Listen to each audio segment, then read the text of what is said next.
doing that, and consequently they change much easier, they grow much easier, and they have much more successful lives. And then other people aren't very successful at motivating themselves to change. As to how do we help people to change? That's a good question. You know, change is one of those.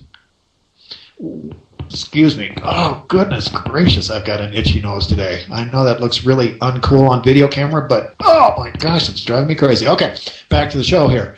Yeah, B, call on in. We'd love to chat with you there. Goodness, what was I saying? Oh, change, right? This is a weird human quirk again, in that the very nature of the universe is change, right? Day, night, spring, summer, winter, fall. That's the wrong order. Spring, summer, fall, winter, spring, summer, fall, winter.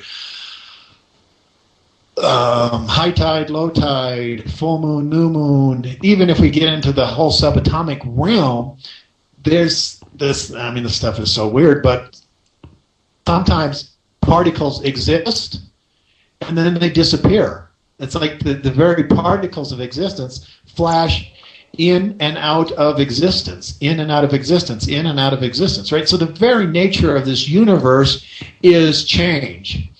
And yet, as human beings, we resist change. We want to get everything just perfect and then freeze it and have it just stay this way forever. Now, first of all, if that actually happened, we'd be bored senseless within about 3 days. But it's just completely not natural, because that's not the way the universe is. Hey, B, welcome to the show. How are you today? I'm well. How are you, Jonathan? Doing well, thank you. Doing well. Awesome. So you're talking about change and how to support yourself through change, huh? Yeah, how do you support yourself, and how does one go about supporting someone else in their process of change? Well, I'll start with myself. And what I do to support myself through change is I really get really clear and look at myself very objectively in terms of what am I getting out of the current situation that I'm in? Because I'm getting something out of it, or I wouldn't be in that situation. I wouldn't be experiencing that. And then it's up to me to decide, is it worth the change or not? Is the quote-unquote struggle or pain of being in that situation more than the bonus or benefits, I would receive if I change? And if the struggle is more, then I'm not going to change. I mean, if the struggle is more, then I will change. If it's not more, then I won't. Mm-hmm. And you're saying that also made me just think that I'm not going to get into neurolinguistic programming here in meta programs, but different people focus on different things, and there's some people who focus on the past, and some people who focus on the future. There's some people who focus on the carrot, and there's some people who focus on the stick, And these are habits that have been developed. But obviously, if you're a person who focuses on the carrot, it's going to be a lot easier to change, because you're looking at it and it's like, oh my gosh, that carrot looks great. Oh my gosh, wouldn't it be great if I was less grouchy, if I was more happy, if I was making more money, whatever that goal is, right? And you focus on it and you focus on it.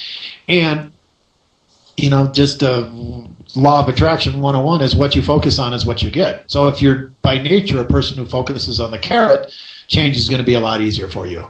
And if you're a person by nature who focuses on the stick, then change is going to be a lot scarier, and it's going to be slower, and it's going to be harder, and you're going to get whacked in a few times. Right, I was about to say, you're going to keep whacking yourself with that stick. But yeah, and that's why they say always focus on what you want instead of what you don't want, because that is that's what you're going to attract and create is whatever you focus on. So it's about being for and not against. Yeah, nicely said. And the whole what we're talking about now here, about focusing on what you want, I see that as one of the biggest, let's call it a stumbling block for human beings, is that we habitually focus on what we don't want.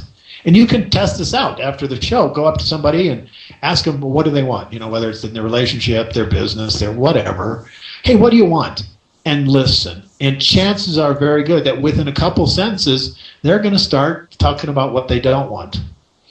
B, I don't want to work as hard as I did last year. And, B, I'm tired of worrying about making payroll. And I don't. Right? It's a habit.